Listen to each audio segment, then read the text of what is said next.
So for example, if you want to get someone to stop being afraid of spiders, the fastest way to do that is get them into a room with spiders and let them sit there, have a fucking panic attack, pass out, wake up again, pass out, wake up again, until eventually they habituate.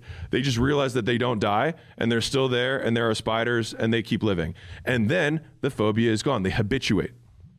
And so what you want to do, or at least how I like to do it, is I want to habituate to the stressor, which is if I'm stressed about this thing, then it means I haven't prepared enough. And so it's not imposter syndrome. You're just inexperienced. You're just not good enough yet.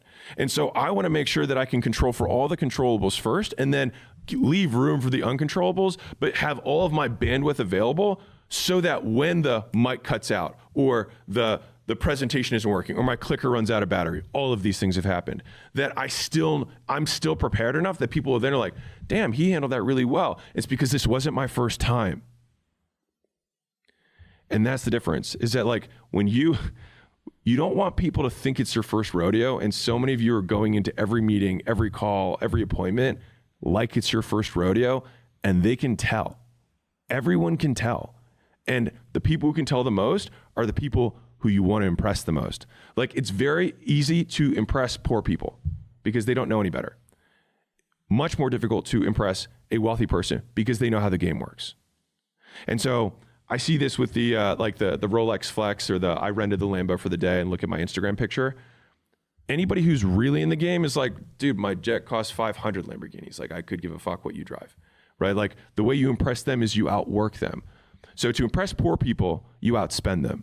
To impress wealthy people, you outwork them. That's the difference. So if I see a kid who's not flexing any of that stuff, but I see how hard this kid's working, that's what impresses me. If anything, I see a younger guy who's like blowing cash to like flex, I'm not even neutral. I'm less impressed. I'm like, dude, what are you playing? Like, immediately I'm like, who are you trying to impress? And then whatever they say, I'm like, it's the wrong person, man. Because the right girl also is impressed by how hard you work. Because they know what that leads, because people take wealth as an approximation for character, and that's not true. They say, I have this Lamborghini, therefore I work hard. But if you just spend way beyond your means, which is what I see it as, especially if you're younger, I just see that as irresponsible and insecure.